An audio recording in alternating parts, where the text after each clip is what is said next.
Baik, kalau belum ada, kita bacakan dari chat dulu, kemudian ke Bapak Gabriel. Dari chat ada Bapak Hengki dari DPM PTSP Oku Timur.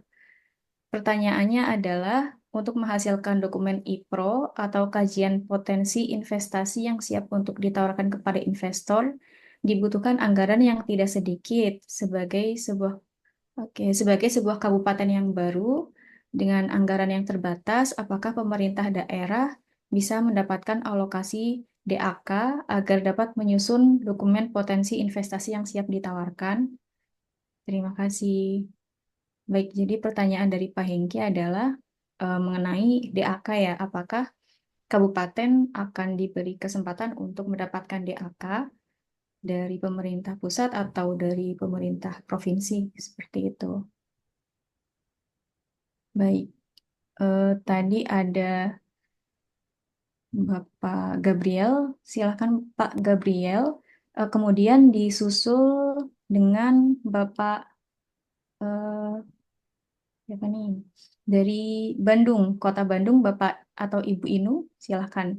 Bapak Gabriel terlebih dahulu. Untuk operator mohon di-unmute untuk Pak Gabriel.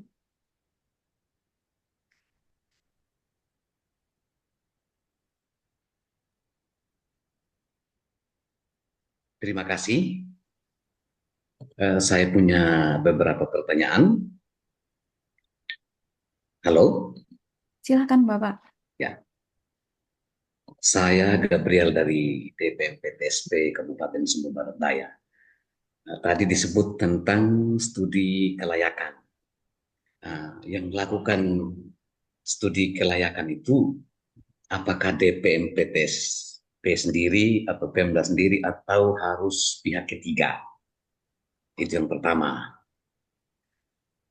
Yang kedua, Ibu Siti tadi menyebutkan contoh-contoh sektor unggulan.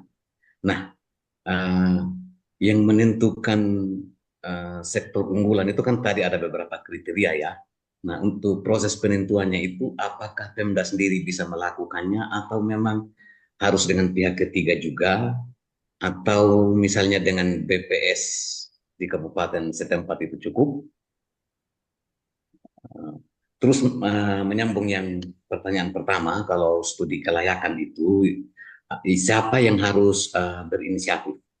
Apakah DPMPTSP atau dinas terkait yang membidangi sektor itu? Misalnya kita mau buat studi untuk pariwisata ya, mungkin perhotelan.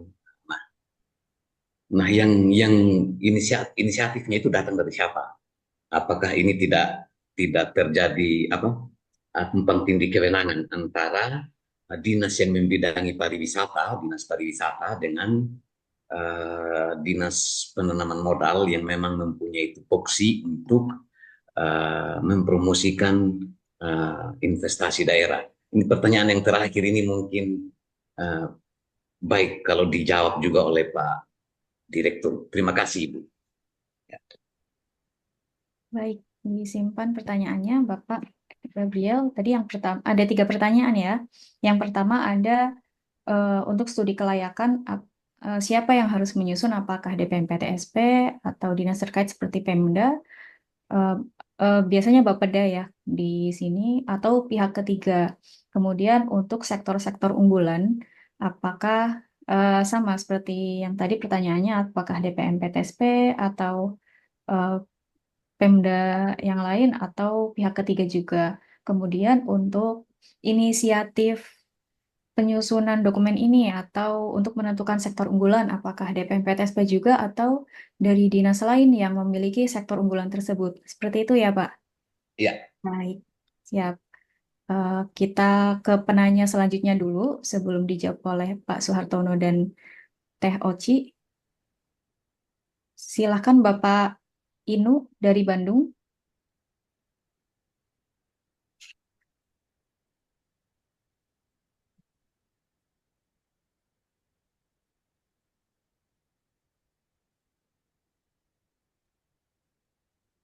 Ya. Baik, silakan Bapak. Baik, terima kasih Ibu Moderator. Eh, Mungkin Assalamualaikum warahmatullahi wabarakatuh. Em, untuk yang pertama mungkin untuk Pak Sulartono, Alhamdulillah Pak, salam hormat dari Bandung. Eh, Setelah peraturan eh, pedoman pengembangan iklim penanaman modal ya Pak, KBKPM nomor 9 tahun 2017 tentang bagaimana pengembangan iklim dilakukan, yang ditunggu-tunggu akhirnya eh, sudah diterbitkan. Eh, yang tadi Kepmen nomor 50 2017, dan eh, kami baru eh, mendapatkan informasinya sekarang, alhamdulillah, dengan bantuan Indekstat dan rekan-rekan lain. Eh, yang pertama mungkin juga berkaitan dengan tadi Pak Gabriel, bahwa kami ingin mengetahui informasi ataupun arahan ya dari Pak Direktur, eh, bahwa kalau untuk PMPTSP di daerah itu sebetulnya eh, memetakan peluang investasinya itu eh, untuk stakeholders yang mana saja gitu ya kira-kira. Jadi kalau kita lihat untuk penyusunan FS dan lain-lain itu biasanya dilakukan untuk pengembangan infrastruktur. Terus kemudian kalau kita pahami juga di tingkat nasional, Direktorat atau Kedeputian Perencanaan Investasi menyusun FS-FS untuk proyek-proyek strategis nasional.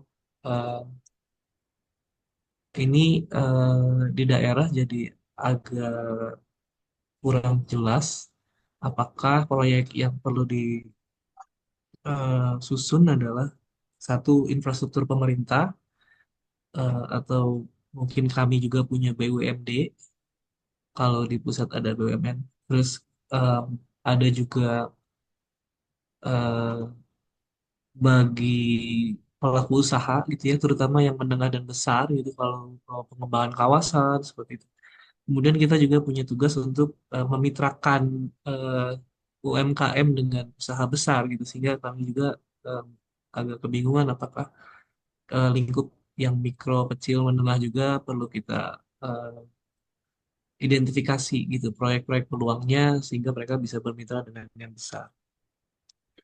Kemudian yang kedua, eh, kalau ada potensi investasi regional dan umumnya itu proyeknya itu besar-besar gitu ya, eh, Ibu Moderator. Jadi eh, kalau tadi kita punya beberapa jenis proyek itu ya ada yang besar dan kecil, dan sepertinya tidak tepat semuanya dimasukkan ke dalam peer untuk peluangnya. Kalau potensinya pasti semua dimasukkan. Eh, Apakah daerah didorong juga gitu eh, oleh pusat untuk memiliki sistem yang serupa untuk yang mungkin proyek-proyek lainnya seperti yang skalanya menengah, kecil, dan mikro gitu misalnya. Kemudian untuk tadi eh, Oci yang terakhir, eh, sebetulnya tadi pengalamannya sudah sangat banyak gitu ya, dan jujur eh, di daerah khususnya kami di Kota Bandung itu sangat memerlukan jejaring baik tenaga ahli ataupun konsultan yang memang memiliki pengalaman di tingkat pusat dan daerah, tentunya dengan sumber daya kami yang berbeda dengan pemerintah pusat gitu ya, ketika melakukan kajian dengan anggaran eh, seberapa besar gitu dan lain-lain. Tapi kira-kira kalau kalau boleh saran, atau dan juga saya juga berharap nanti ke depannya bisa bekerja sama juga dengan Indekstat dan Boci. Tapi kalau boleh saran, eh, dari hasil kajian daerah, ada suatu daerah tertentu yang didampingi sehingga memiliki potensi dan peluang investasi yang baik, yang akhirnya bisa menjadi referensi bagi kabupaten kota di seluruh Indonesia gitu ya, Bia. Mungkin juga mudah diakses hasilnya, entah itu di website daerah ataupun di pusat itu. Misalnya salah satu kabupaten atau salah satu kota itu memang sudah ideal melakukan penyusunan peluangnya termasuk kualitas baik, Sehingga karena kalau kami di daerah itu sebetulnya salah satu kekuatannya itu kan adalah kami saling belajar gitu ya Bu. Jadi dibanding eh, a- apa kita menyampaikan secara luas, lebih baik saran saya izin satu didampingin menjadi contoh dan kemudian bisa dijadiin contekan gitu bagi kabupaten kota lain akhirnya mengembangkan sendiri potensi peluang investasi yang baik. Mungkin itu aja Bu Moderator, terima kasih. Maaf agak banyak. Assalamualaikum warahmatullahi wabarakatuh.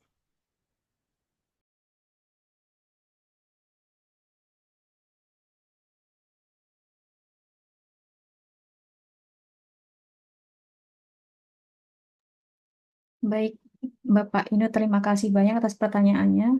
Tadi kalau saya ringkas, pertanyaan yang pertama ada terkait penyusunan FS-nya atau dokumen peluang investasi, yaitu berkaitan dengan stakeholder yang berhubungan dengan penyusunan FS ini. Memang di dalam dokumen FS banyak hal-hal yang berkaitan dengan legalitas, teknis, pasar, dan sebagainya ya, yang melibatkan banyak stakeholder. Nah, ini mungkin bisa dijelaskan lebih lanjut oleh Bapak Suartono, atau mungkin nanti ada tambahan dari Teh Oci. Kemudian eh, dari proyek-proyek yang ada di daerah, apakah didorong untuk memiliki sistem serupa yang ada kualifikasi besar, menengah, kecil, seperti itu ya Pak ya. Mohon koreksi kalau ada yang keliru. Kemudian untuk TOC, eh, sepertinya bisa dijawab juga dengan Pak Soehartono karena berkaitan dengan benchmark daerah. Apakah ada daerah yang bisa dijadikan benchmark untuk daerah-daerah lain di mana penyusunan potensinya, kemudian peluangnya juga sudah baik seperti itu, atau apakah ke depan ada pendampingan untuk daerah dari penyusunan potensi sampai ke peluangnya seperti itu. Silakan mungkin Bapak Suhartono terlebih dahulu untuk menjawab pertanyaannya dari para penanya. Silakan Bapak. Baik, terima kasih Mbak Hikmah. Yang pertama juga dari Pak Gabriel ya, dari Kabupaten Sumbar Barat Daya. Eh, Terima kasih Pak terkait pertanyaannya. Eh, Memang dalam melakukan penyusunan peta potensi dan peluang investasi ini diperlukan data-data Pak. Data-data, baik data-data sekunder maupun data-data primer. Jadi kami tidak membatasi apakah harus pakai pihak ketiga atau bisa dilakukan sendiri. Tapi kalau memang pengumpulan data itu untuk disusun sebagai peluang investasi itu bisa dilakukan sendiri oleh teman-teman dari DPPTSP dan memang punya keahlian khusus, ya silakan saja Bapak Ibu sekalian ya. Tidak hanya untuk Pak Gabriel saja, tapi kami melakukan itu, kami melakukan penyusunan peta potensi dan peluang investasi memang selama ini menggunakan konsultan pihak ketiga, Pak Gabriel dan Bapak Ibu sekalian, karena memang eh, kami ingin di samping datanya yang lebih lebih terkini yang kita dapatkan, dan juga kami tidak memiliki SDM yang apa namanya di bidang itu gitu, sehingga kami melakukan bantuan pihak ketiga, dan juga kami perlu juga apakah yang kita hasilkan itu dari sisi pihak luar itu sudah memang memiliki daya tarik untuk investor itu dengan data-data itu berinvestasi di Indonesia. Jadi banyak hal yang kita kenapa kita pilih pakai pihak ketiga, karena memang antara lain hal-hal tersebut. Namun demikian, apabila dari Kabupaten Sumbar Barat Daya mampu untuk mencari data-data sendiri, ya data sekunder maupun primernya terkait dengan potensi dan peluang investasi yang dibuat, ya silakan saja. Kami tidak membatasi, Bapak Ibu sekalian. Tentunya semuanya itu terkait dengan anggaran yang disediakan oleh Bapak Ibu sekalian. Ya, ini juga apa namanya menyambung mungkin pertanyaan yang lainnya terkait dengan penyusunan ini memang apa namanya tentunya perlu kesiapan anggaran. Ya, mungkin juga terkait pertanyaan yang di chat ya, Mbak Fikma. Jadi memang untuk anggaran ini tahun ini memang ada dana DAK, Bapak Ibu sekalian, dana alokasi khusus yang salah satunya adalah untuk penyusunan peta potensi daerah. Namun demikian, mohon maaf karena keterbatasan anggaran, sehingga pada tahun ini baru sampai ke provinsi. Jadi untuk 38 provinsi ada dana DAK untuk penyusunan peta potensi daerahnya masing-masing. Dipilih satu peta potensi yang akan dijadikan hasil dari penyusunan peta potensi menggunakan dana DAK yang dari pemerintah. Eh, jadi tahun ini ada Bapak dana DAK untuk penyusunan peta potensi, namun hanya sampai provinsi. Kemudian ini juga terkait dengan menentukan sektor unggulan daerah juga bisa dilakukan sendiri kalau memang mampu. Kalau tidak, ya kalau memang SDM tersedia ya silakan lakukan sendiri. Kalau memang tidak, ya kita tentunya menggunakan pihak ketiga yang memang dirasa mampu untuk apa membuat data-data, memperhitungkan dan menyimpulkan bahwa sektor unggulan di daerah Bapak Ibu itu adalah yang dipilih sesuai perhitungan-perhitungan itu. Terus kemudian terkait inisiatif datang dari siapa apabila sektor yang kita pilih misalkan pariwisata, apakah inisiatif penyusunannya oleh DPMPTSP atau pariwisata? Bapak Ibu sekalian, yang perlu kita ketahui bahwa investasi ini kan kerjaan kita bersama, ya. Tidak hanya kerjaan DPMPTSP, kerjaan juga jadi sektor-sektor dinas-dinas lain kalau di tempat Bapak Ibu. Tentunya inisiatif ini bisa dari Bapak Ibu, dari DPMPTSP, ataupun juga bisa dari Dinas Pariwisata kalau memang sektornya pariwisata. Sehingga tugas Bapak Ibu kalau memang dari dinas-dinas sektor terkait itu memiliki data terkait potensi dan peluang investasi di sektornya masing-masing, Bapak Ibu kan malah tinggal mengolek saja, mengkolek data tersebut, kemudian diimplementasikan, didigitalisasi dan untuk kita tampilkan kepada portal PIR gitu seperti itu Bapak Ibu ya. Jadi kami tidak membatasi data itu harus dari DPMPTSP atau harus dari dinas, tidak seperti itu.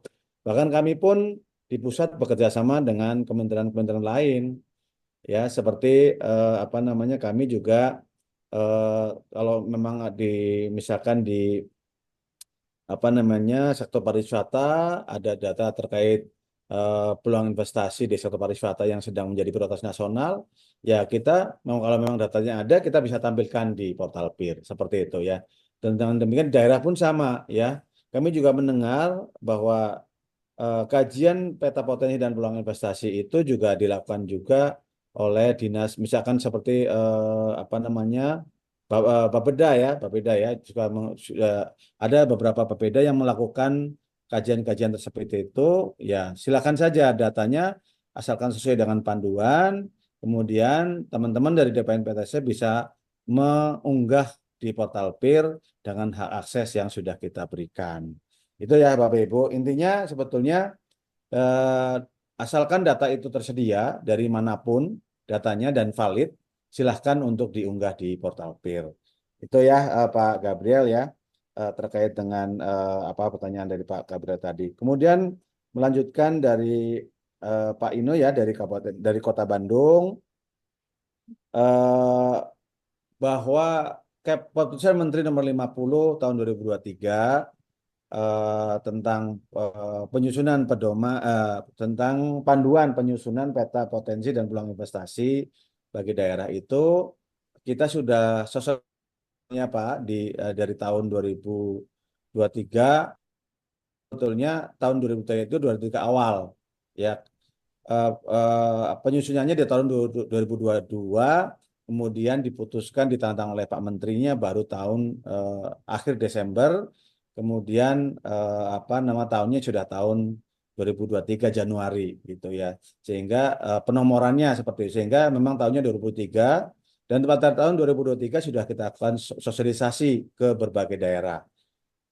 Ke Jawa Barat juga kita beberapa kali, bahkan terakhir kami melakukan sosialisasi penyusunan peta potensi dan peluang investasi di Garut untuk DPM-PTSP seluruh Provinsi Jawa Barat, seprovinsi Jawa Barat maksud kami, dihadiri oleh kabupaten kota ya.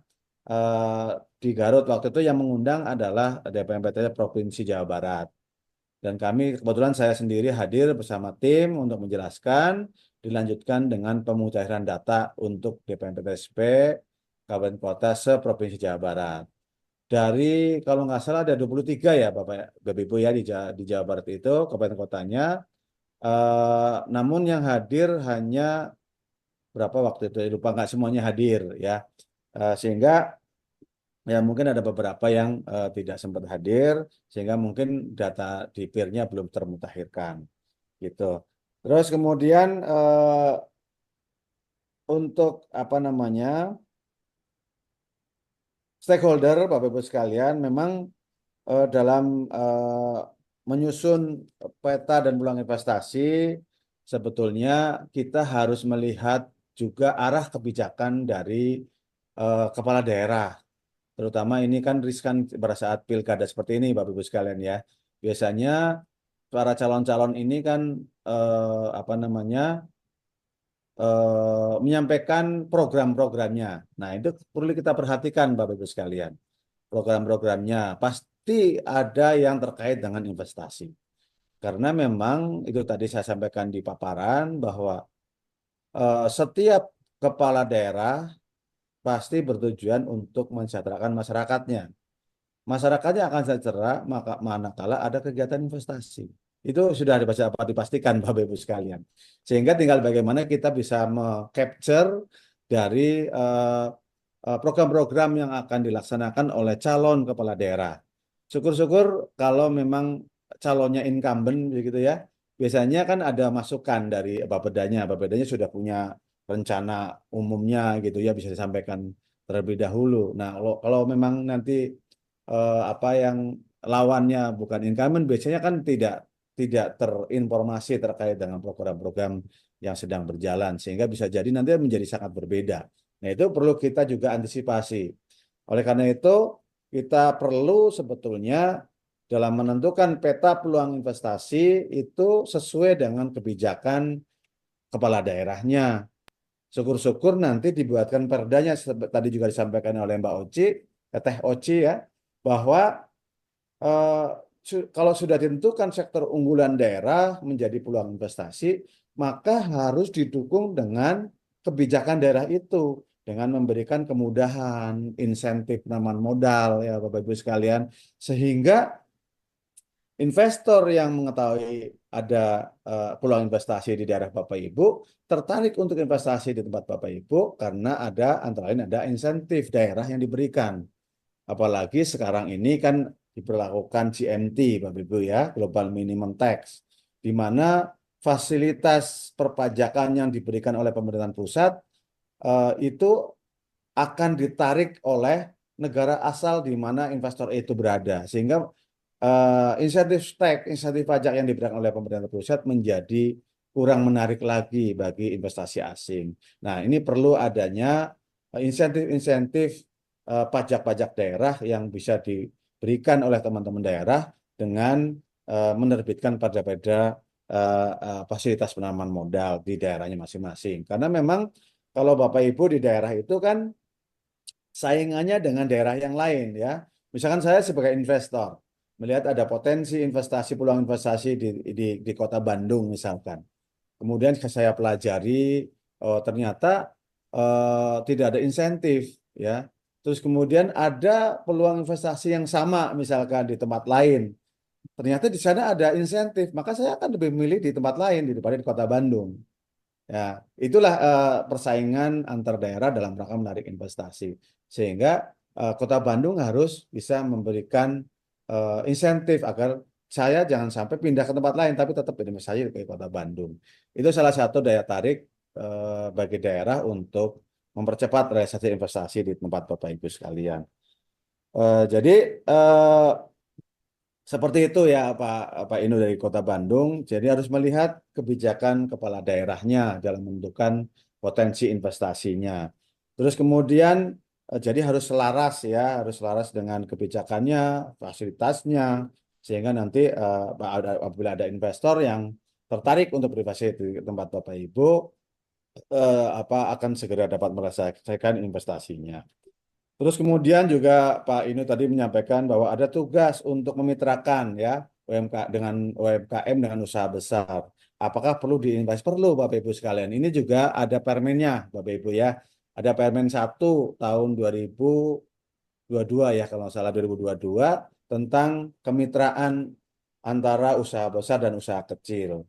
Kami perlu data-data Bapak Ibu sekalian untuk bisa memitrakan usaha-usaha kecil karena memang ini juga termasuk amanah dari PP nomor 7 tahun 2021 Bapak Ibu sekalian ya, bahwa ada bidang-bidang usaha yang wajib bermitra dengan UMKM. Nah, kalau kita nggak punya datanya, kita nggak mengidentifikasi UMKM di daerah kita, bagaimana kita cara memitrakannya? Kan susah jadinya Bapak Ibu ya. Maka ini perlu ini diidentifikasi ke UMKM di tempat Bapak Ibu, didata apabila ada yang belum punya legalitas, difasilitasi supaya mendapatkan legalitas, sehingga dapat bermitra dengan usaha besar, dan apabila sudah bisa bermitra dengan usaha besar, maka itu perjanjian kerjasama itu bisa dijadikan salah satu data lampiran untuk pengajuan peningkatan permodalan di perbankan ya, dengan modal-modal yang sudah disediakan oleh pemerintah ya, KUR ya, seperti itu, kredit usaha rakyat itu.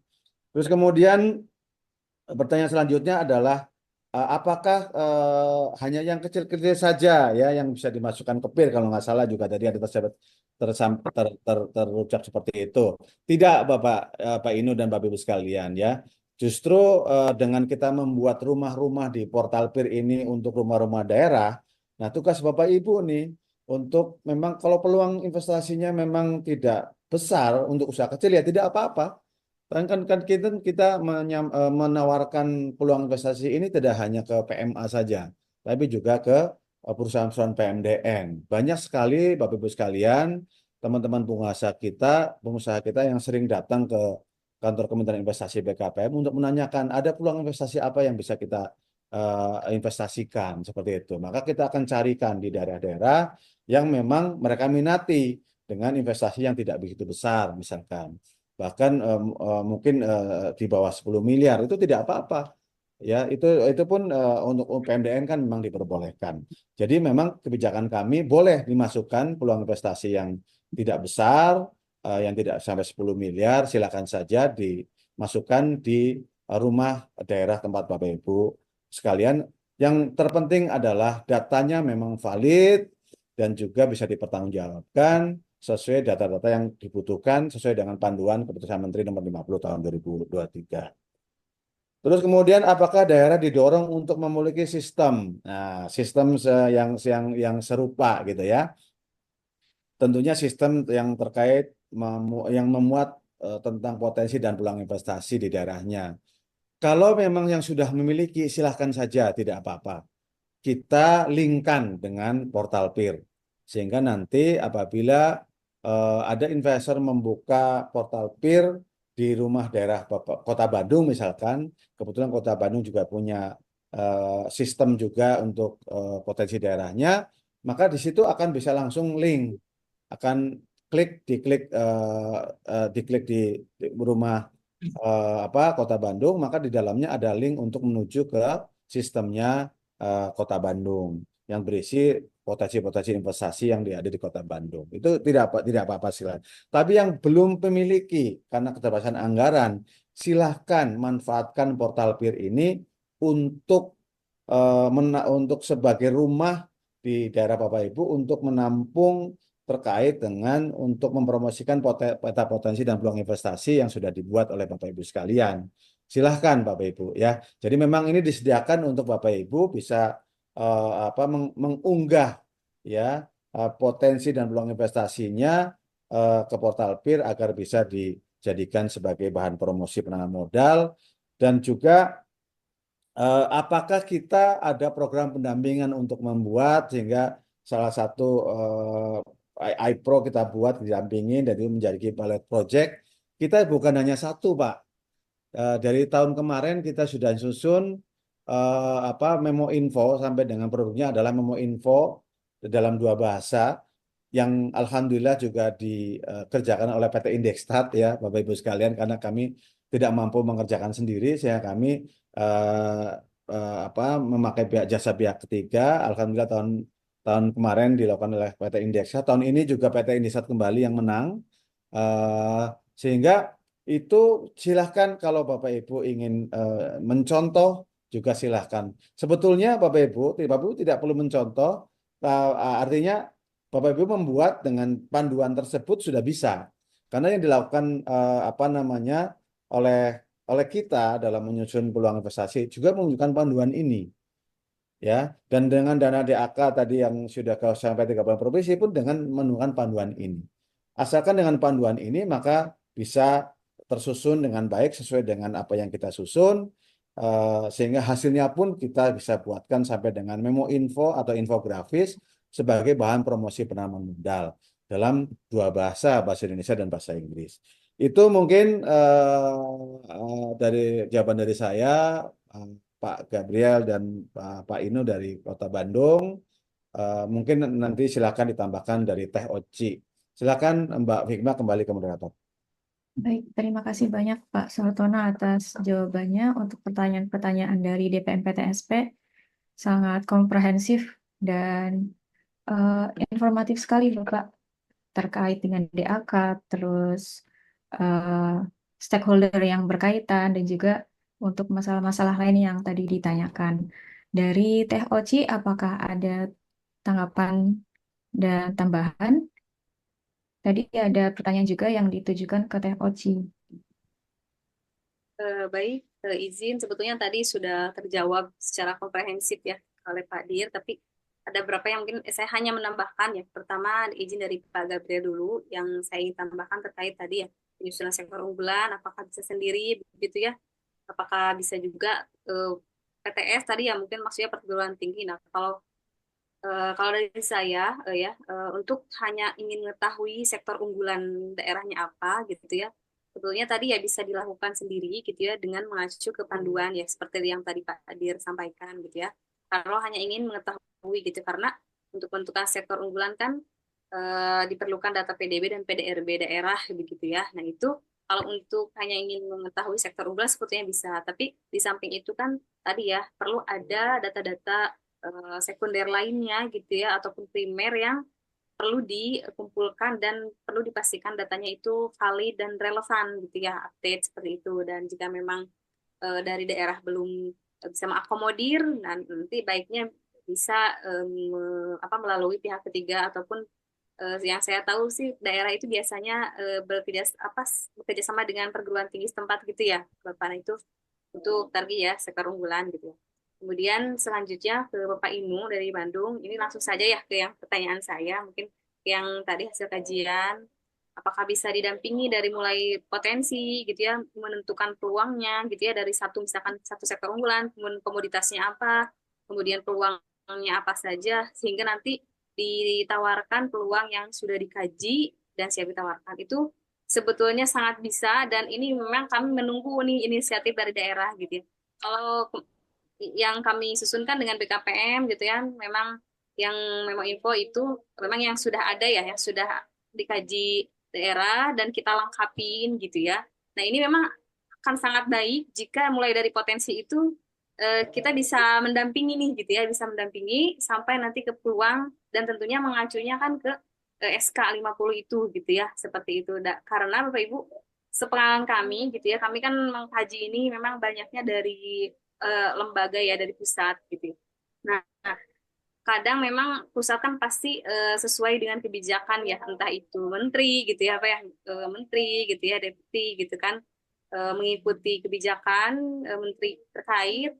Nah, namun sebetulnya ketika ke daerahnya itu banyak hal yang belum siap sebetulnya gitu ya. Kalau misalkan menterinya tuh kebijakannya misalkan harus mengembangkan apa ya, rumput laut misalkan di daerah A gitu ya.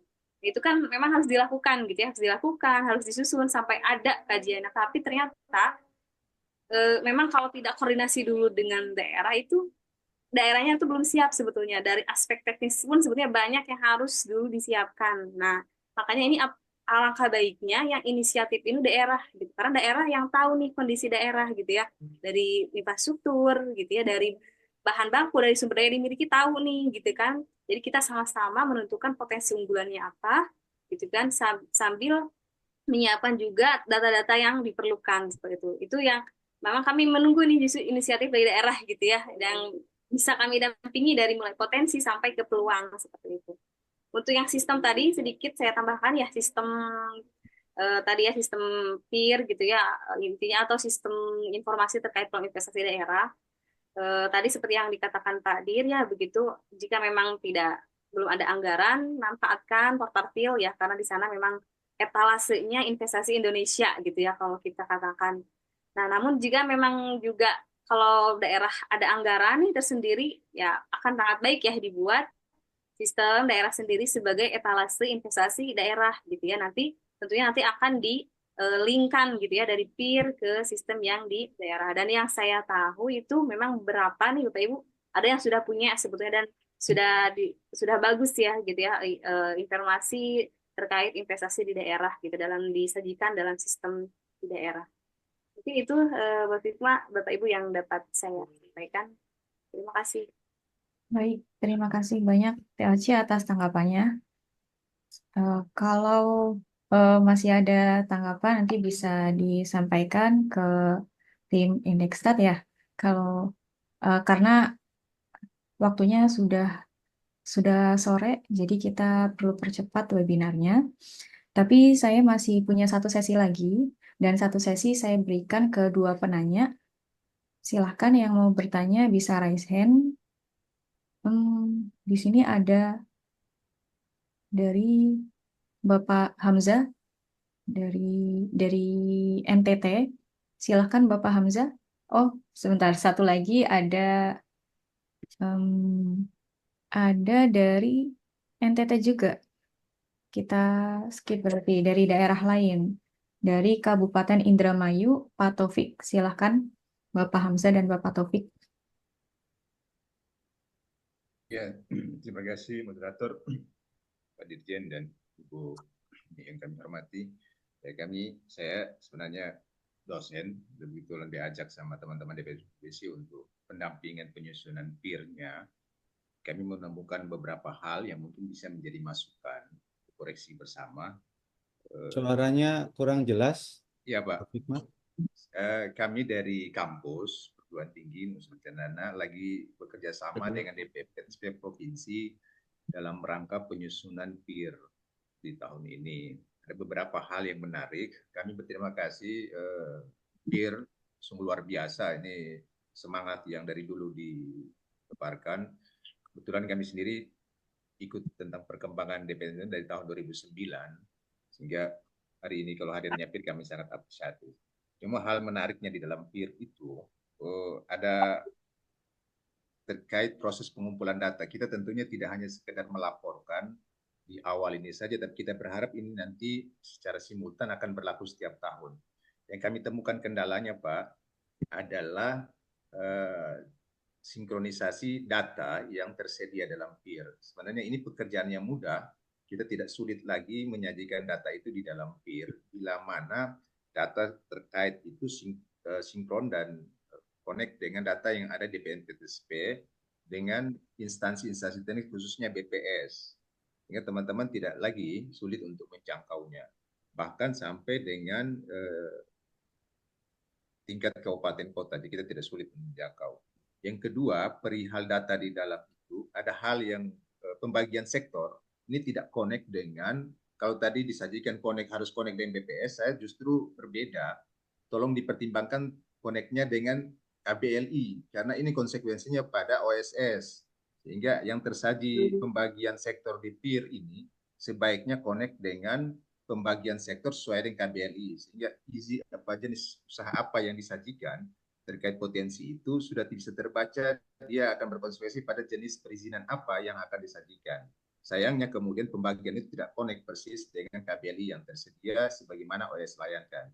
Padahal di dalam PIR itu sendiri sudah terkoneksi dengan program OCS mestinya.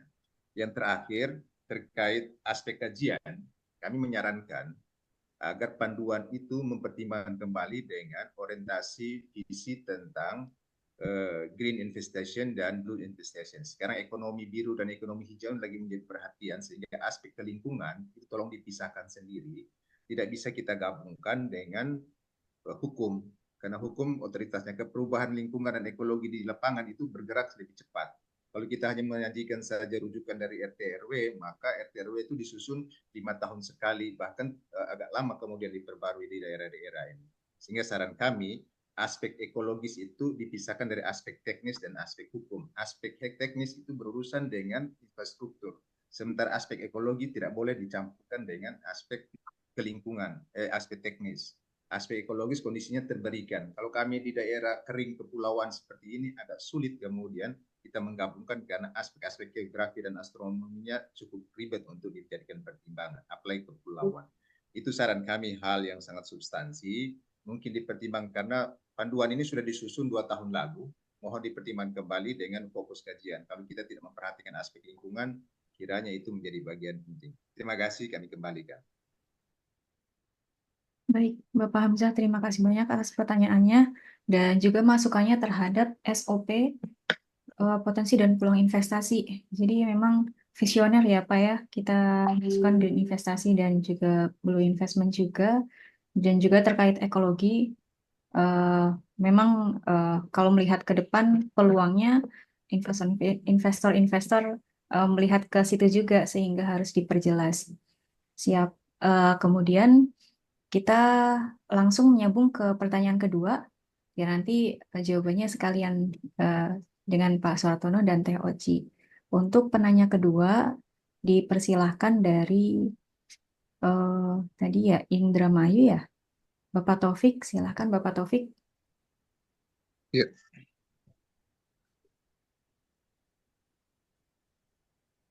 Terima kasih, Bu. Suaranya jelas, Bu? Jelas Bapak. Jelas, Ya, Pak. Silakan, Pak Pak. Asaf. Kami dari DPNPS Indramayu, Pak. Ini kemungkinan kami apa ya istilahnya ya curhat banyak curhatan gitu, Pak, yang akan kami informasikan gitu, Pak. Beberapa undang-undang pertanyaan dari Pak Suarsono dan juga ada beberapa yang sudah terjawab gitu, Pak. Ini, Pak, mengenai pemetaan peta potensi dan peluang investasi di Kabupaten Indramayu, kami kalau dilihat dari sistem aplikasi, kami sudah ada gitu Pak, sudah memiliki eh, dan kami untuk tahun ini kami mencoba untuk potensi investasi itu eh, tersambung gitu, mempunyai link juga di tingkat kecamatan gitu Pak. Tingkat kecamatan di kita juga sudah mempersiapkan diri eh, di dalam rumah-rumah link tersebut. Kami yang terbaru ini lebih mengacu juga link yang ada di potensi investasi regional di PIR, Pak. Kita pengennya nyambung antara link yang ada di kecamatan, di Kabupaten Indramayu dan juga di tingkat Kementerian Investasi gitu, Pak. Alhamdulillah kami juga eh, untuk kebutuhan pemenuhan data-data di potensi investasi regional, kami beberapa hari ini akan melakukan rapat koordinasi gitu Pak. Kita memang tidak berdiri sendiri Pak ya untuk mengisi data di PIR tersebut. Kami tentu berkoordinasi juga dengan seperti apa Bapak yang disampaikan itu dengan Bapeda gitu. Ya mungkin dengan dinas perizinan, dinas perindustrian, dinas pariwisata, dinas pertanian, dinas perikanan gitu, di mana dia mempunyai sektor-sektor sektor tertentu gitu dari 10 sektor lah seperti itu. itu kan diantaranya kan untuk mempermudah gitu, untuk mempermudah kita menyampaikan informasi baik baik yang ada di aplikasi di daerah maupun di eh, peer tersebut gitu Pak. Nah, di kami banyak kendala-kendala juga Pak untuk mencapai apa ya supaya investor atau investasi di Kabupaten Indramayu itu terus meningkat gitu Pak. Ternyata di Kabupaten Indramayu sendiri salah satu kelemahannya yaitu eh, kajian-kajian Pak. Kita kajian-kajian ini banyak belum dilakukan baik itu dari dinas instansi terkait gitu Pak dan juga dari dinas kami sendiri gitu Pak. Makanya kami juga nanti ke depan terus berkoordinasi gitu Pak dengan dinas terkait maupun dari dinas pemerintah terbawah dari desa maupun dari kecamatan.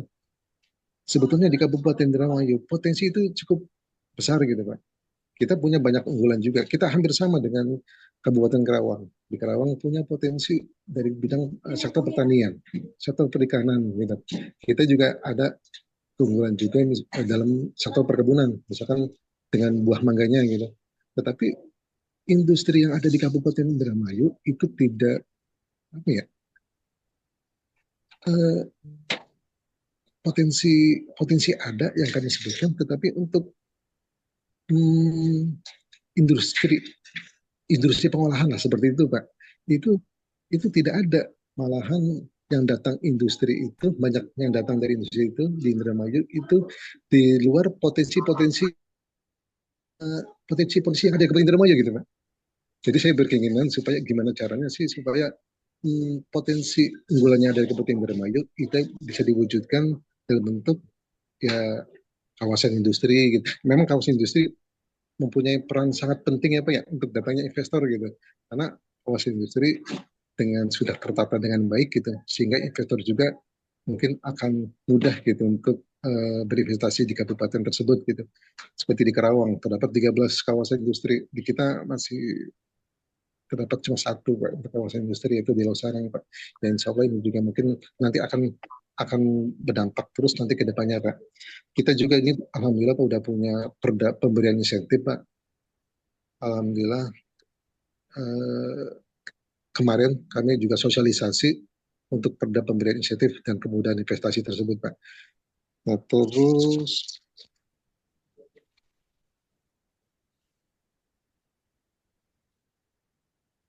kami juga ini Pak, kita dari sisi peta potensi, memang kami sebelumnya kami dilakukan secara swakelola gitu Pak. Alhamdulillah untuk tahun depan kita coba menggunakan pihak ketiga Pak. Karena mungkin pihak ketiga lebih, data-datanya mungkin lebih, apa ya, mungkin lebih terarah gitu Pak. Sesuai dengan kebutuhan yang dihadapi nanti di Kabupaten Indramayu. Sebelumnya memang kami dilakukan swakelola dan insya Allah mungkin tahun depan kami melakukan pihak ketiga. Terus mungkin kami juga pengen minta ini Pak, kami ada kendala tentang mungkin tentang contoh dari kajian pra FS gitu Pak. Saya model kajian pra FS yang baik itu seperti apa gitu Pak. Mungkin kami dalam waktu dekat juga mau melakukan rapat koordinasi tentang kajian pra FS gitu Pak. Mungkin insya Allah kalau kami dapat informasi tersebut, kami akan mengetok tularkan kepada dinas-dinas yang terkait gitu Pak. Mungkin itu aja Pak. Assalamualaikum warahmatullahi wabarakatuh.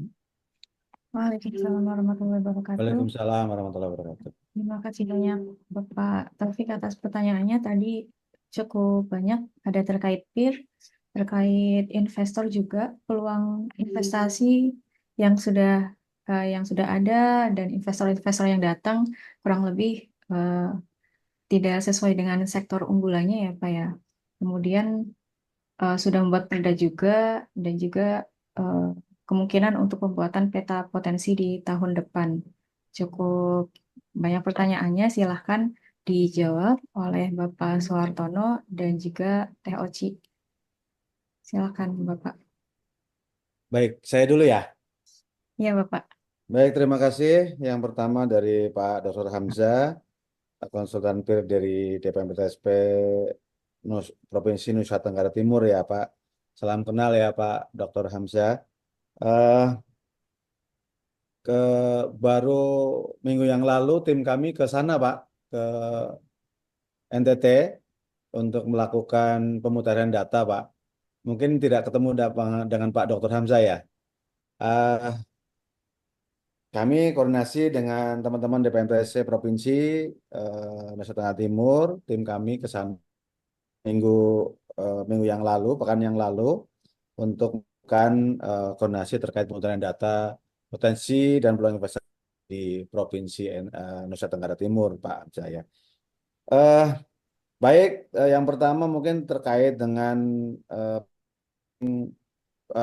portal Peerlink dengan BPS untuk memudahkan data. Memang betul, Pak, bahwa Peer ini sudah terintegrasi dengan BPS, Pak. Namun struktur data BPS itu tidak tidak mungkin secara otomatis, apa istilahnya ya, kalau ada perubahan itu di data siswanya BPS itu tidak otomatis di Peer itu berubah. Sehingga khusus untuk BPS ini datanya memang harus diupdate, dimutakhirkan secara manual, Pak. Sehingga kami di Kementerian Investasi apa namanya, ada petugas khusus, Pak, yang senantiasa mengupdate terkait data-data yang dari BPS seperti data-data apa namanya, kependudukan, ya, dan banyaklah yang dari BPS yang di apa rilis melalui sistemnya. Kami sudah link terintegrasi, namun kami secara data tidak bisa otomatis berubah. Beda hal dengan link kami dengan apa namanya, Kementerian ATR BPN terkait RT RW dan RTR. Apabila data di sana berubah, di kami otomatis ikut berubah, Pak. Jadi struktur datanya sudah sama. Juga dengan data yang ada di kementerian lain terkait potensi-potensi investasi dan peluang investasi, apabila mereka berubah, di kami pun berubah.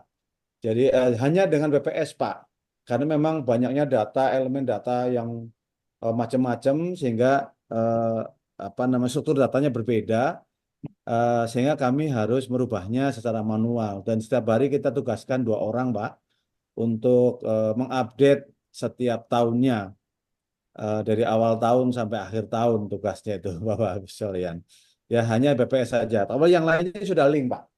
Nah, untuk teman-teman daerah yang punya sistem sejenis, silahkan, Pak, kalau Bapak Ibu sekalian untuk mengelingkan sistemnya dengan Peer, nanti hubungin petugas kami, ya. Kami telah membentuk PSI, Pak. Kalau dari apa namanya, PSI Nusa Tenggara Timur, itu PSI-nya sebentar saya cek ya, Pak, ya. Kemarin yang datang ke sana apa namanya, ada Pak Ali Habibi, Pak. Jadi nanti bisa untuk integrasi untuk link sistemnya berhubungan dengan Pak Ali Habibi, nanti bisa dikoordinasikan untuk dilingkan. Juga untuk teman-teman dari DPNPSC yang lainnya yang memang punya sistem tersendiri yang terkait dengan potensi dan peluang investasi, silahkan menghubungi kami untuk yang bisa kami linkkan. Ya, ada petugas khusus sistemnya, Mas Hirsi namanya. Beliau nanti yang akan membantu bersama-sama kita untuk melingkan sistemnya Bapak Ibu dengan SIM Peer, sehingga nanti bisa terkoneksi dengan baik sesuai dengan tadi yang disarankan oleh Pak Dr. Hamzah.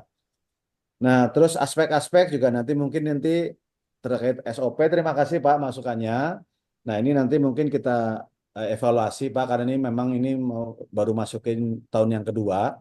Memang kami sudah ada apa istilahnya obrolan awal lah dengan tim penyusun waktu itu, bahwa perlu ada update di sana sini. Memang betul, Pak. Terima kasih masukannya Pak Dr. Hamzah. Mungkin nanti ini kita akan cek lebih lanjut terkait dengan KPM 50 ini, karena memang ada aspek-aspek yang mesti di daerah tertentu mungkin juga tidak bisa diterapkan gitu ya, Pak, ya. Mungkin di daerah yang bisa, di daerah tertentu nggak bisa. Nah, mungkin nanti ini kita coba diskusikan kembali dengan Ketua Tim Teknis penyusunan SOP ini nantinya. Terima kasih Pak Dr. Hamzah atas masukannya. Kemudian yang kedua dari Bapak Taufik ya dari Kabupaten Indramayu. Kabupaten Indramayu juga sudah memiliki sistem ya. Ini kalau kami nggak salah mencatat, silakan Pak nanti hubungin kami untuk kami linkkan seperti itu. Dan sebetulnya kalau untuk data eh, peluang investasi di Portal PIR ini kan rumahnya rumah per kabupaten, Pak. Nah, peluang investasi itu adanya ya pasti titik terakhirnya adalah di RT, RW, kelurahan, kecamatan, kemudian kabupaten seperti itu ya. Karena memang lokasinya pasti di sana. Nah, tentunya eh, data-data yang kami siapkan itu hanya sampai kabupaten, Pak. Tidak ada rumah sampai dengan kelurahan. Nanti terlalu banyak, Pak, terlalu besar. Nanti portal PIN-nya menjadi eh, lambat dalam penyajian datanya apabila diakses. Ini juga salah satu pertimbangan. Jadi apa namanya? Kami memang sedang mengupayakan supaya ada penambahan server supaya nanti proses pencarian data di portal PIR ini lebih cepat lagi. Karena seiring waktu pasti data akan terus bertambah apabila kita tidak menambah storage servernya pasti akan melambat gitu ya. Jadi apa kalau dilingkan nanti juga bisa itu pastinya nanti begitu klik di PIR akan larinya langsung ke sistem Bapak, kecepatan pencarian data di sistem langsung larinya ke sistemnya Bapak Ibu sekalian. Itu nanti bisa Pak kita apa namanya sambungkan di sistem Bapak Ibu sekalian dengan sistem PIR. Nah, untuk pemutaran data akan mengadakan rapat koordinasi. Memang perlu Pak seperti itu. Kami memang juga selama ini sering mengadakan rapat koordinasi terkait pemutaran data. Tahun ini juga ada agendanya. Namun biasanya kita mengundang eh, apa namanya lewat Zoom Pak kalian karena keterbatasan anggaran kita lewat Zoom kita undang melalui Zoom melalui DPR provinsi. Dan juga untuk apa namanya kita bagi per wilayah sampai dengan kabupaten kota. Ya mudah-mudahan nanti kalau ada kegiatan pemetaan data kembali nanti Kabupaten Cirebon, Indramayu ya Pak ya, Indramayu apa Cirebon ya tadi, Indramayu ya bisa bisa mengikuti ya. Terus kemudian kajian ya banyak kan. Nah ini perlu dikaji lebih dalam Pak. Memang kadang-kadang kita melihat Indramayu kan terkenal dengan mangganya ya Pak ya. Namun perlu dihitung lebih lanjut seperti tadi disampaikan Teh Oci bahwa untuk menentukan bahwa potensi Indramayu ada di mangga itu tidak hanya dari melihat bahwa ada banyak pohon mangga saja. Terus kemudian pada saat panen banyak banyak mangga dijual di sepanjang jalan Indramayu saja tidak seperti itu. Tapi perlu dihitung dengan teori-teori sesuai panduan itu, apakah mangga ini bisa dijadikan sektor unggulan untuk Kabupaten Indramayu. Apabila bisa dijadikan, maka apa produk turunan dari mangga pengolahannya itu bisa dikaji, kemudian jadi potensi investasi yang siap ditawarkan kepada investor untuk mendirikan industri pengolahannya dengan tentunya ada status tanah yang clear and clean untuk ditawarkan kepada investor. Tentunya kalau industri sesuai dengan aturan itu harus di kawasan industri. Tadi juga Pak Taufik menyampaikan terkait kawasan industri di Kota Cirebon juga untuk membuat kawasan industri tentunya ada syarat-syarat tertentu Bapak ya. Bisa juga seperti meniru Batang Pak. Kabupaten Batang ya. Di sini hadir Kabupaten Batang ya yang ada kawasan industri KIT Batang, kawasan industri terpadu Batang ya bekerjasama dengan itu yang mengelola adalah Pemda kan Pak ya Bapak Ibu sekalian bekerjasama dengan pemerintah pusat, pemerintah mendukung dengan apa namanya mempromosikan kepada investor untuk masuk ke sana, kemudian memfasilitasi misalkan di sana belum ada listrik, maka kita fasilitasi supaya PLN membuat listrik, menyalurkan listrik ke sana. Di sana untuk industri perlu gas, kita koordinasikan dengan Pertamina ya untuk menyalurkan gasnya ke sana seperti itu. Jadi itu kerja kita bersama, Pak.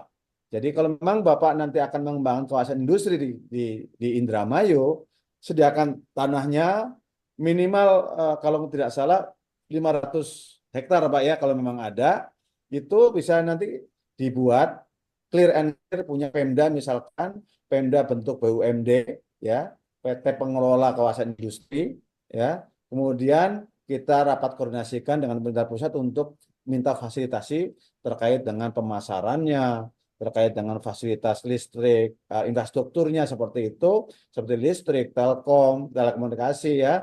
Terus kemudian gasnya apabila ada nanti diperlukan gas seperti itu. Kita kan perlu karena itu kebijakan penyalurannya ada di pusat sehingga itu perlu dikoordinasikan bersama. Itu tentunya perlu pembicaraan lebih jauh untuk masalah ini, Pak Taufik ya dari Indramayu. Memang betul bahwa kawasan industri ini contohnya di Kabupaten Karawang karena kawasan industri, makanya banyak industri ini investasi di sana tumbuh sangat pesat. Kalau memang mau mencontoh itu ya silakan siapkan lahan, Pak. Nanti kita fasilitasi untuk apa namanya industri atau juga mungkin jadi KEK, Pak. KEK kawasan ekonomi khusus, misalkan untuk industri khusus di sana, misalkan seperti itu bisa juga. Itu juga ada tahapan-tahapannya. Kalau KEK melalui ada di sana, ada Dewan Ekonomi, kawasan ekonomi ya, kawasan khusus ya, itu ada di sana. Terus kemudian terkait Pemda ini sangat bagus ya dari Pak Taufik ya menyampaikan ada perda insentif. Nah ini tinggal dilihat nih perdanya Pak Taufik. Perda di Indramayu ini insentifnya untuk sektor apa saja. Nah itu yang dijadikan peluang investasi, disusun kajiannya. Karena itu sudah ada insentifnya gitu kan. Itu kan penariknya gitu apa istilahnya stimulasi daya tarik. Maka jangan sampai Pak Taufik menyusun peluang investasi justru jadi insentif. Nah, itu kan jadi tidak sinkron ya. Jadi harusnya adalah menyusun peluang investasi potensinya itu adalah dan peluang investasi adalah kegiatan usaha yang sudah ada di insentif. Pasti ada tuh Pak ya, yang dikasih insentif kegiatan usaha apa saja sesuai dengan kebijakan daerahnya.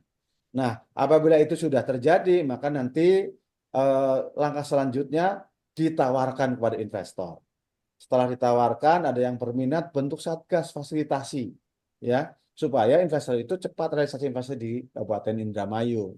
Ya, jangan sampai kita tidak ada satgas yang membantu, mereka kebingungan cara mengurus izin, misalkan, kebingungan cara memperoleh tanah, mengurus dan IMB dan sebagainya tanpa ada pendampingan, sehingga mereka akan putus asa, istilahnya seperti itu, pindah ke tempat lain kan sayang gitu ya. Padahal di situ sudah ada insentif, kajian investasinya, seperti peluang investasinya seperti itu. Kemudian apa namanya sangat bagus nih rencananya tahun depan mau ada penyusunan dan peluang investasi di Kabupaten Indramayu. Mudah-mudahan sesuai dengan perda insentif ya Pak ya kami bukan mudah-mudahan harusnya seperti itu. Harusnya adalah potensinya yang insentif di perdanya sehingga seiring sejalan kemudian berjalan dengan baik Pak tahun depan ya kalau memang perlu apa namanya pendampingan dari kami siap Pak untuk mendampingi dengan apa namanya panduan yang kami miliki dan tentunya selama ini bekerja sama dengan PT Indekstat ya. Kalau nanti Indekstat juga silahkan ya Mbak Teh Oci ya. silakan saya apa karena PT Indosat ini juga selama ini yang membantu kami sampai dengan menyusun memo info. Sebelum memo info, setiap kajian peluang investasi yang dibuat oleh daerah dengan kita menambahkan data-data tertentu, kita buatkan memo info dengan dua bahasa ya Mbak Oci, ya Teh Oci ya, yang itu menjadi bahan promosi yang kita siap tawarkan kepada investor. Itu Pak Taufik dan juga Pak Dr. Hamzah. Sekali terima kasih atas masukannya dari Dr. Hamzah dan Pak Taufik. Tadi ada beberapa juga masukan. Terima kasih kembali kepada moderator Mbak Fikma. Silakan. Baik, terima kasih banyak Pak Suhartono atas jawabannya. Tadi untuk dari DPM PTSP Indramayu dan juga Bapak Dr. Hamzah dari NTT, dari Teh Oci apakah ada tanggapan dan tambahan? Baik, izin sedikit ya Bapak Hikmah. Eh, Yang tadi terkait dari Pak Hamzah ya, terkait pembagian sektor di SOP gitu ya. Tadi dimasukkan ya, terima kasih masukannya Bapak ya. Nanti jika ada kesempatan ya Pak Dir, nanti kita mengkaji ulang gitu ya SOP. Karena dulu memang kami menentukan sektor itu awalnya hanya 5 ya Pak ya, sektor unggulan seperti itu. Namun ini langsung arahan dari Pak Deputi dan memang waktu itu acuannya BPS seperti itu. Dan ini masukan dari Pak Hamzah. Terima kasih ya Pak. Nanti coba kami akomodir ya Pak ya, atau diskusikan gitu ya untuk masukannya. Terima kasih. Kemudian juga untuk yang aspek lingkungan dipisahkan, sebetulnya di panduan kami aspek lingkungan sudah sendiri sih ya, sosial dan lingkungan masuknya ya, tidak ke hukum gitu ya. Namun tadi ada masukan untuk lebih apa bisa dihubungkan dengan green economy seperti itu ya. Nah itu juga bisa nanti kita diskusikan gitu ya. Terima kasih masukannya Pak Hamzah. Izin selanjutnya saya menambahkan sedikit juga untuk yang Indramayu ya Bapak, izin tadi terkait eh, katanya potensinya tuh banyak gitu ya. Kami sudah tahu potensinya. Kemudian namun industri-industri yang datang itu atau yang ada itu justru bukan di potensi yang Indramayu miliki gitu ya. Nah, tadi seperti Pak Dire sampaikan, tentunya perlu kita kaji lagi nih potensinya gitu ya. Apakah memang mangga kan berarti sektor pertanian ya. Apakah sektor pertanian dan komoditas mangga ini memang masuk ke sektor unggulan seperti itu? Kalau memang iya, berarti memang ini PR-nya ini daerah perlu ada ini apa menginformasikan terkait potensi potensi ini gitu ya. Jika sudah dikaji potensinya dan benar potensinya itu, nah tadi tentunya perlu diinformasikan ke investor, dipromosikan. Nah dengan cara tentunya harus tadi ya kajian dulu gitu ya, melakukan kajian dulu. Dan tadi katanya sudah memang ada mau kajian FS gitu ya. Nah tentunya tadi jika memang potensinya udah sesuai ini, nah berarti yang dikaji itu harus memang potensi unggulannya dan tadi disesuaikan atau diinlainkan dengan perda insentif yang sudah disusun seperti itu. Mungkin itu sih tambahan sedikit dari saya. Terima kasih Mbak Fikma. Siap, terima kasih banyak Teh Oci atas jawabannya. Eh, Kira-kira seluruh pertanyaan sudah dijawab ya dari para penanya, tapi antusiasme penanya kelihatannya cukup banyak. Mungkin kita tambah satu lagi biar genap, ada 6 orang penanya dari DPM PTSP Jawa Timur. Silahkan Ibu Lina. Assalamualaikum warahmatullahi wabarakatuh. Salam. Selamat sore Pak Harto, selamat sore Mbak Uci. Sore. Ya. Bapak, ini mau menanyakan ya Pak ya. Tadi dari Indramayu, dari kabupaten mana ya yang tadi terkait dengan integrasi eh, aplikasi ya Bapak. Nah kebetulan kami di Jawa Timur ini kan juga aplikasinya juga hampir mirip dengan PIR Pak. Kami juga basisnya juga sudah WebGIS, kami juga sudah petakan juga detail terkait dengan masing-masing proyek kan gitu ya, eh, berdasarkan daya dukung lokasi seperti itu. Nah, yang mungkin kami tanyakan Pak ini Pak, kemarin kami tahun lalu kami pernah koordinasi dengan teman-teman di P2D, kami ingin integrasi untuk yang aplikasinya sistemnya tata ruang Kementerian ATR Bapak. Karena memang ini kan update terus Bapak Nggih. Nah, kami ini agak kesulitan ketika kami minta SHP eh, perda tata ruangnya kabupaten kota. Karena memang ada yang open, ada yang tidak. Nah, sedangkan eh, kami minta untuk sistem tata ruangnya pemerintah provinsi juga kadang mungkin yang lebih update di kabupaten kota. Nah, kita tuh melihat kalau permasalahan-permasalahan di daerah, kami kan sering ya Pak ya didatangin investor, itu salah satunya adalah permasalahan di tata ruang wilayah Bapak. Ada yang ternyata bersinggungan dengan LSD, ada yang proyek investasi yang kami tawarkan ternyata setelah dicek titik lokasinya tidak sesuai dengan peruntukannya, nah seperti itu. Nah, bolehkah Bapak kami mau mengintegrasikan mungkin ya untuk kami IPA-nya untuk sistem tata ruang kementerian itu kami tarik di sistem kami gitu Bapak. Supaya ketika integrasi kami kan tidak terus merubah Bapak nggih, atau kami tidak harus memetakan satu-satu kabupaten. Mohon maaf di sini memang kesulitan kami di sana Bapak. Nah, kalau memang diperkenankan boleh integrasi, prosedurnya dan mekanismenya nanti seperti apa Bapak? Nah, itu yang kami tanyakan. Eh, Terus yang kedua, eh, ketika kami promosi investasi, kami sering juga Bapak kegiatan bisnis forum, EJIF, dengan kerjasama dengan Bank Indonesia maupun teman-teman di perencanaan sering kami undang untuk kegiatan promosi. Nah, salah satu permintaan dari investor itu adalah jaminan pemerintah atau apa government guarantee, Bapak. Nah, government guarantee artinya proyek-proyek yang kita tawarkan, utamanya proyek-proyek pemerintah, Bapak nggih, yang kita tawarkan kepada beberapa investor seperti itu, mereka akan selalu menanyakan apa sih garansi yang diberikan pemerintah gitu.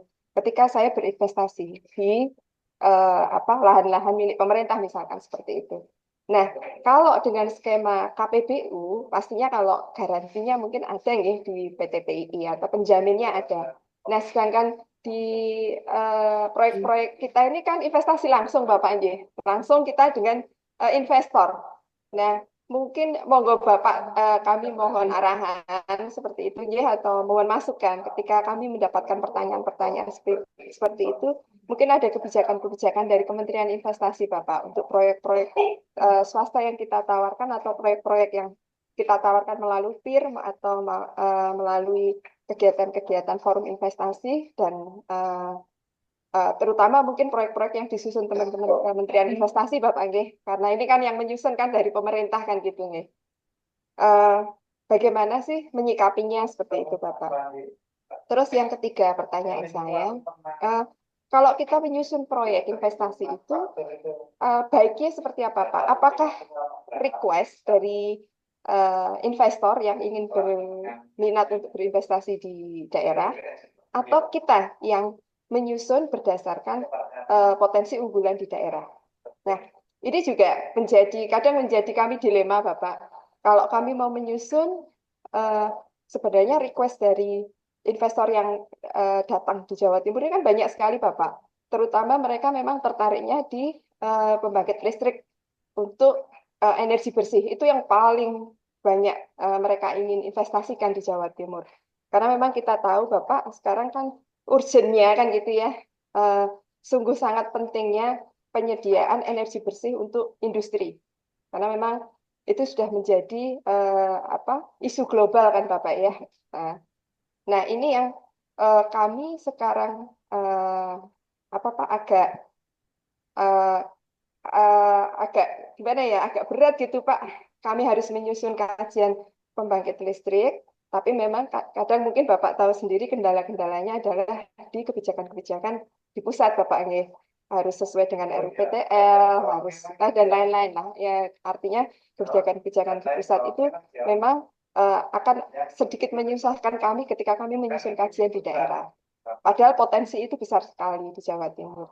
Karena Bapak mungkin tahu sendiri industri di Jawa Timur itu berkembang seperti apa kan gitu Bapak Ibu ya. Terus dan kebutuhan energi bersih itu saat ini menjadi yang paling urgent.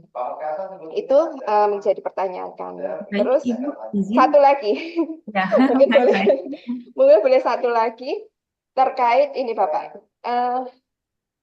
Kajian itu apakah ada batasnya? Kami harus mengkaji itu berapa tahun terakhir ke belakang. Karena kebetulan di PIR Jawa Timur ini juga proyek-proyeknya banyak sekali Pak yang disusun teman-teman Kementerian Investasi. Ya, alhamdulillah Bapak. Nah, ada beberapa kajian yang memang dikaji tahun 2021 dan data-data di dalam kajian tersebut kan diambil di tahun mungkin 2020 atau 2019 Bapak nggih. Nah, apakah masih relevan ketika kita mau tawarkan di tahun 2024 ini atau mungkin 2025? Apakah ada atasannya sebagai rekomendasi untuk eh, proyek-proyek yang nantinya akan ditawarkan atau kami rekomendasikan ke teman-teman bidang promosi. Karena memang salah satu kajian yang disusun oleh Kementerian Investasi, kebetulan di sini ada yang berminat, itu yang terkait dengan pengolahan limbah B3, Bapak. Ada beberapa investor itu memang sangat berminat sekali, tapi memang ternyata di dalam kajiannya ada beberapa yang tidak terakomodir karena ada kebijakan-kebijakan baru seperti itu. Seperti dalam pemanfaatan lahan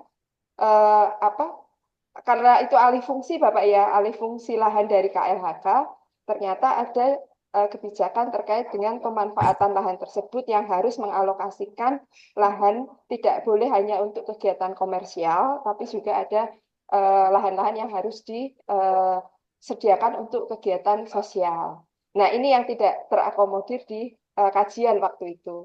Nah, mohon arahan Bapak, mungkin pertanyaan kami sebenarnya banyak, tapi mungkin ini mungkin yang bisa kami sampaikan di forum yang baik ini untuk kami, Bapak. Terima kasih, Pak.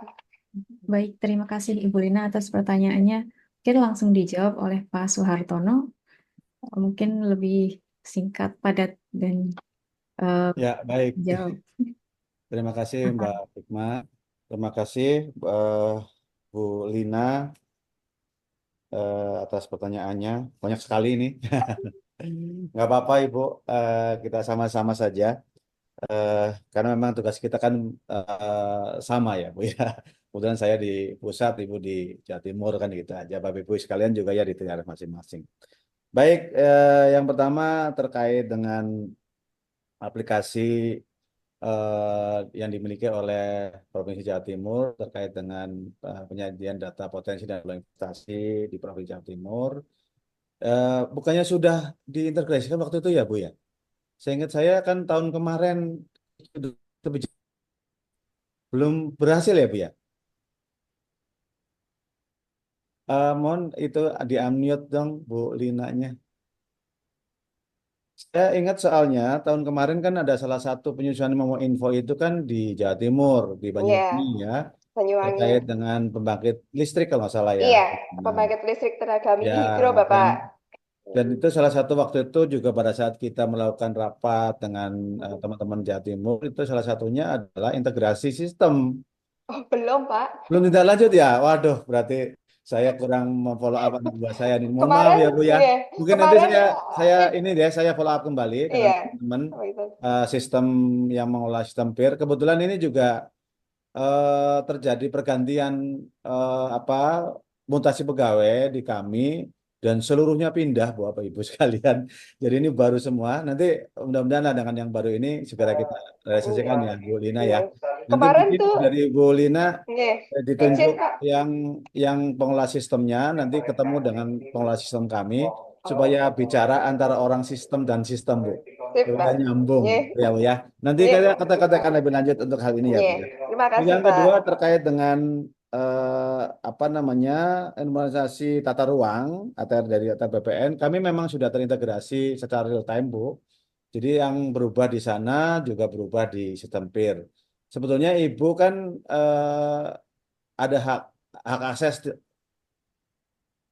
dari dari kami kan diberikan hak akses ya Bu ya portal untuk yang PIR sebagai admin PIR tentunya Bapak Ibu bisa mengakses ya kalau admin PIR itu bisa mengakses ada data-data yang ada di PIR termasuk yang link-link dengan PIR seperti itu.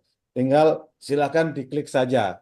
Tapi untuk yang ditarik ke sistemnya Ibu di Provinsi Jawa Timur maksud kami, tentunya kami harus nuwun dulu ke ATR BPN ya Bapak Ibu sekalian.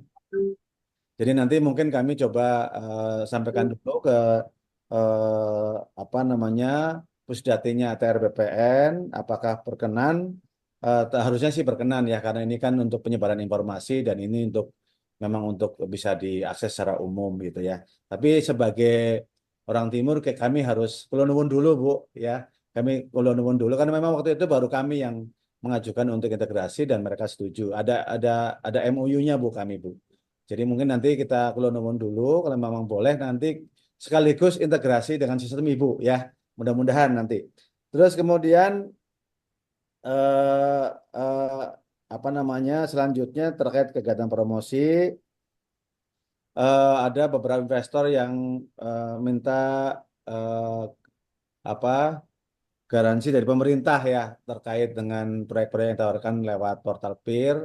Karena memang ini kan proyeknya bukan proyek KPBU ya. Kalau KPBU udah jelas memang ada bahkan ada badan garansinya sendiri. Kalau ini memang tidak ada, Bu, karena investasi langsung. Bagaimana kami cara melakukannya adalah dengan cara membentuk satgas, Ibu.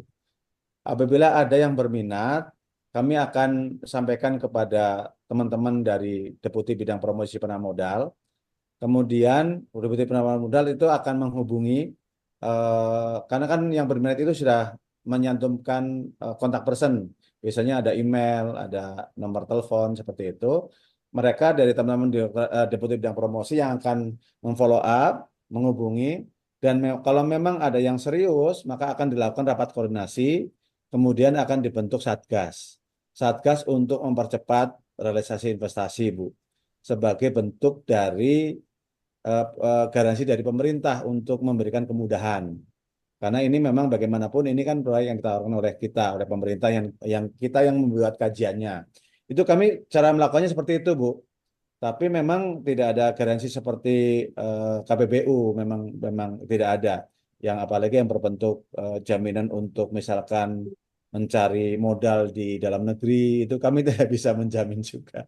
Ya, kami hanya bisa sampaikan bahwa kami telah MOU juga dengan beberapa perbankan, sehingga apabila ada yang berminat di proyek PPI kami, biasanya dalam rapat koordinasi perbankan itu kami undang. Seperti itu sih polanya, Bu. Jadi tidak ada tertulis dari pemerintah memberikan garansi, tidak ada secara khusus seperti itu. Tapi kita hanya membentuk satgas dengan dari berbagai kementerian terkait seperti itu. Karena ini juga sering kita lakukan di beberapa proyek-proyek yang merupakan proyek strategis nasional ya. Seperti contoh terakhir adalah swasembada gula dan bioetanol di Merauke. Kita juga bentuk satgasnya. Kebetulan ketuanya adalah Menteri Investasi langsung ya. Jadi alhamdulillah sudah berjalan di sana. Seperti itu, Bu, contohnya. Ya, jadi kita dengan garansi dari pemerintahnya hanya seperti itu, fasilitasi untuk mereka bisa berinvestasi supaya sesuai dengan step by step-nya. Eh, jadi menyikapinya seperti itu ya, Ibu ya, bentuknya ya. Terus kemudian selanjutnya kalau menyusun proyek, apakah dari keinginan investor atau dari kebijakan ya? Ya, memang kalau kami dari kebijakan, Bu, ya. Kalau memang ada keinginan investor ya kami akan penuhi. Seperti contoh yang untuk swasembada gula di Merauke itu kita sebelumnya melakukan kajian, Bu. Itu memang permintaan dan itu didukung oleh kebijakan pemerintah juga sih. Sebelumnya memang ada investor yang berminat, terus kemudian menjadi kebijakan pemerintah proyek strategis nasional. Sebelumnya kita yang melakukan kajian dan akhirnya investor itu mau masuk ke sana. Jadi memang kalau dari kami memang selalu dari kebijakan pemerintah dan tentunya kalau ada investor yang berminat sih tentunya kita juga akan laporkan ke pimpinan. Ya pimpinan biasanya juga yang penting kan komunikasi, Bu, dengan pimpinan. Jangan sampai keinginan investor kita abaikan. Sebetulnya itu juga menjadi peluang untuk investasi di daerah kita. Kita perlu laporan ke pimpinan supaya menjadi kebijakan pimpinan juga supaya nyambung gitu, Bu. Kalau dari kami komunikasinya seperti itu sih, Bu. Jadi kalau ya repotnya itu memang kalau jadi ternyata itu pimpinan tidak merespon ya, artinya tidak menjadi kebijakan. Nah, itu yang rada repot. Sementara ini ada investor yang mau masuk nih. Jadi kita gemes sendiri kadang-kadang ya, Bu ya. Ya itulah makanya kita komunikasikan dengan pimpinan ya. Bagaimanapun kalau kita melakukan tanpa persetujuan pimpinan kan juga repot juga ya. Artinya kita sebagai pelaksana tugas dari pimpinan juga harus menyesuaikan seperti itu. Dan apabila nanti persetujuan bimbingan sebagai kebijakan kan malah jadi mudah ke arah untuk realisasi ke depannya. Itu mungkin Ibu ya. Terus kemudian terkait batas kajian yang bisa ditawarkan. Nah, kalau di kami Bu, sekarang ini sedang melakukan evaluasi terhadap kajian-kajian peluang investasi yang dilakukan oleh kami. Kami membatasinya 3 tahun, Bu. Yang berumur di atas 3 tahun kami evaluasi terkait datanya. Yang paling riskan adalah terkait dengan informasi tanah, sebagaimana Ibu tadi sampaikan. Bisa jadi sudah alih fungsi. Nah, itu harus kita cek. Itu kita membatasi 3 tahun, karena kajiannya tahun ini, tahun depan kita tawarkan, tahun berikutnya kita masih tawarkan, tahun berikutnya lagi baru kita evaluasi. Apakah masih relevan atau tidak. Gitu. Tapi biasanya Bu, apabila ada yang investor yang berminat, sebelum kita rapatkan koordinasi dengan investor tersebut, biasanya kita cek dulu lagi terkait dengan status tanahnya apakah masih seperti itu atau tidak. Seperti itu, Bu. Ya, tapi itu fleksibel sih seperti itu. Tapi kalau kami mengambil kebijakannya adalah 3 tahun, Bu. 3 tahun. Setelah 4 tahun kita evaluasi data-datanya. Ya. Izin Bapak, Ya. karena waktunya Oh terbatas. iya ya, udah waktunya. Baik, Ya. baik. Ini yang terakhir kan ya. Jadi itu ya Bu ya batas terakhirnya untuk apa namanya data-data yang ditawarkan pada investor. Saya sudah semua ya, Bapak Ibu ya, Bu Lina ya sudah semua yang saya ini sampaikan. Mungkin itu saja Mbak Fikma. Kita kembalikan ke moderator. Sekali lagi terima kasih atas antusiasnya yang luar biasa dan mohon maaf apabila ada kata-kata yang kurang berkenan. Memang perlu ada tindak lanjut pembicaraan banyak seperti ini ya. Kami welcome Bapak Ibu sekalian untuk diskusi masalah ini. Silakan mau berkunjung ke sini atau kami yang harus ke sana juga kami siap. Terima kasih. Assalamualaikum warahmatullahi wabarakatuh. Kembali ke Mbak Fikma, moderator.